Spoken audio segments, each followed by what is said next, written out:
I've had quite a few people tell me in comments and in other interactions that they just don't trust what the Garmin Approach R10 is kicking out, the numbers that it's kicking out, and they don't take it seriously for that reason. So let's talk about this particular device and just how accurate it is or isn't.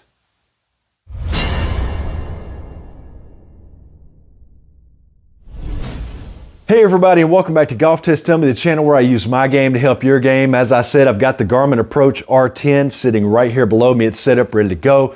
I'm running E6 through an iPad that's going up to a projector that's shooting onto the enclosure, all supplied by 24/7 Golf. Promo code is down below in the description. Go save yourself some money during the month of November to get your indoor simulator set up. But I've had the Garmin for over a year now, and I use it quite frequently. I've had quite a few people reach out and tell me that they just don't trust the data that's coming off of this device as compared to, say, a TrackMan or a GC Quad. But we're going to get into some of that. I'm also going to share some tips and tricks with you that I've learned over my time in interacting with other people. I didn't come up with all of these little tips, but I put together a collection here for you in order to try and give the Garmin its best possible chance of giving us the most realistic and authentic simulator scenario and the best data you can get. We'll wrap everything up at the end with my opinions of the device as well as how I feel about this potentially helping your golf game. Now, the first thing you got to consider is your space.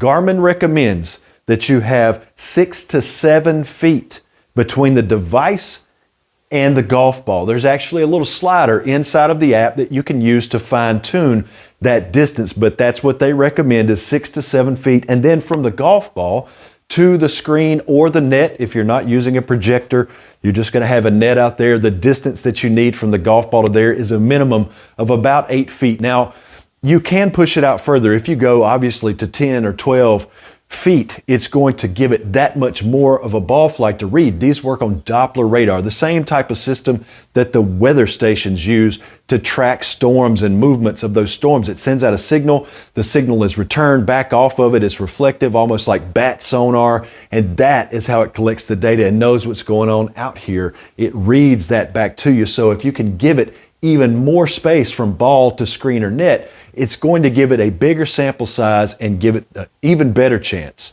to really dial in and get that data correct. Now, here's something that I never considered, and I think a lot of people don't consider. They probably aren't even thinking of this, but fans. Moving air can really affect the way this device reads the ball flights.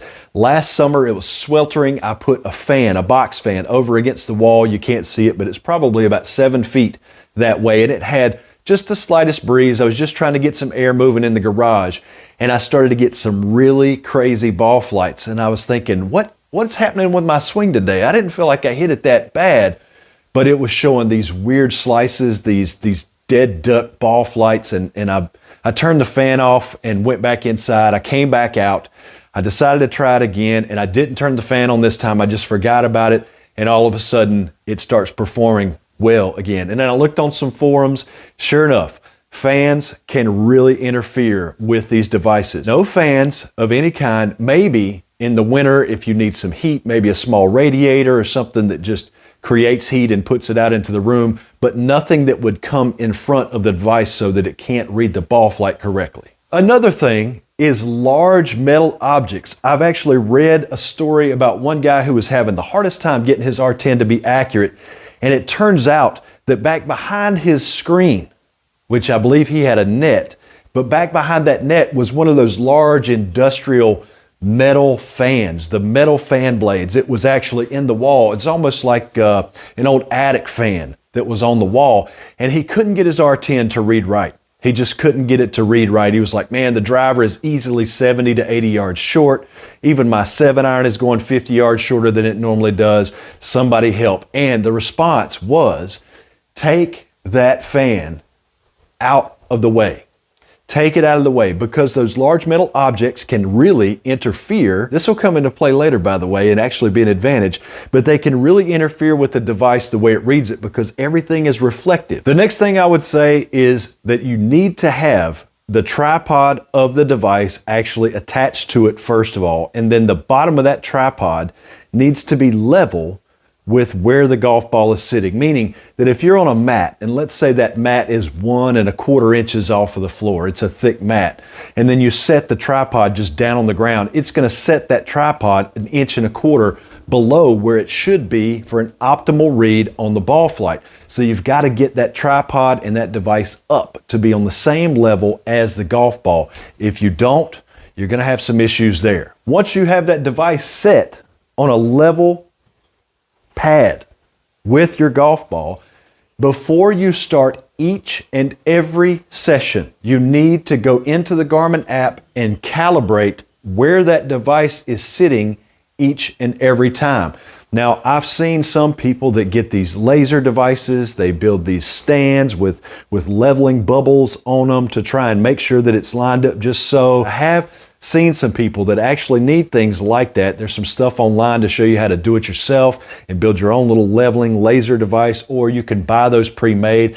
I've personally never had to use those, but it is very important that you go through the app and calibrate the device each and every time you move or set the device down to start a session. Now, this next tip is the best tip that I've heard for an R10, and this may just change your entire experience. If you've been struggling a little bit with it, this may be the piece that finally puts it all together for you. It's the best tip I've heard for the R10 ever. But before I say that, I'll say this. I use the GolfPad GPS app on my phone, as well as a handheld laser rangefinder. So I know my yardages. I know what I actually hit on course. In measuring my yardages that I've been tracking now for probably about 1.5 years against using the Garmin device in this very garage, pretty much the same setup for 1 year, they are really close. They're within a couple of yards of each other. I don't have any that are really anomalies that just stand out and go, oh man, well this one club is just way off.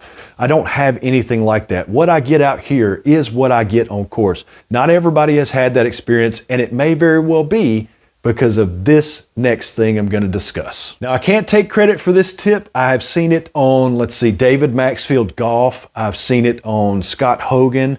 I've seen it on D. Ludd Hobbies, and I've seen it on Golf Simulator videos. I'm sure there's a few more channels out there that have reviews of this as well, in this little tip. But being that these are Doppler devices, with the normal golf ball, they don't actually measure your spin rates. They just calculate it. And that is the #1 reason that I see for people to not trust this device.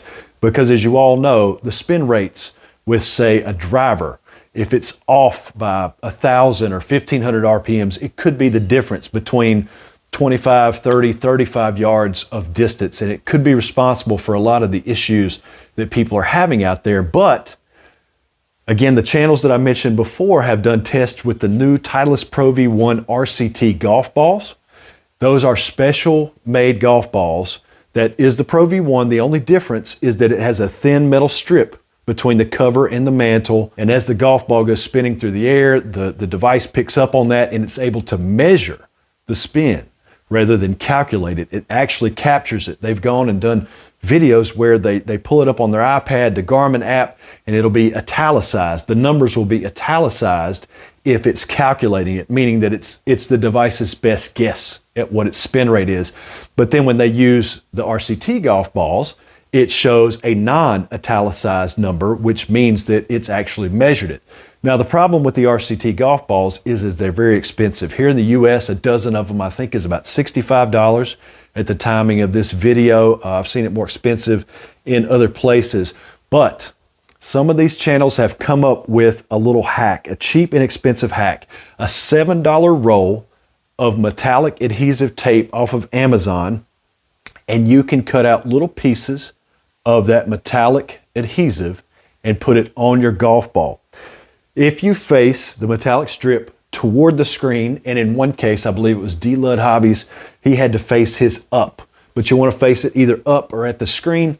When you do that, it gives you the same exact results as a Titleist Pro V1 RCT, and it costs you $7 instead of $65. In my experience, this tape, that roll is going to last me longer than I'm on this planet, because this ball will wear out before this tape that I got comes off. I've got my Amazon link down below in case you want to go through and purchase that tape. and use that link down below. It'll help the channel. Shameless plug. Anyway, that's going to wrap it up for me out here, guys. Look, if you're interested in getting your own golf simulator, use my link and my promo code down below. You'll save more money in the month of November than you will any other month, because December the 1st it turns back into a pumpkin. It's going to be a much smaller discount, but if you use my promo code down below during the month of November, you get $499 off of your BYO simulator system, and the Garmin Approach R10 comes free with it while supplies last. So jump on it. But if you got something out of this video, leave me a thumbs up down below. Try the metal strip if you haven't. Believe me, it will change your spin rates. You'll be able to actually rely on the numbers that you're getting. It could make all the difference. And I'll see you in the next video.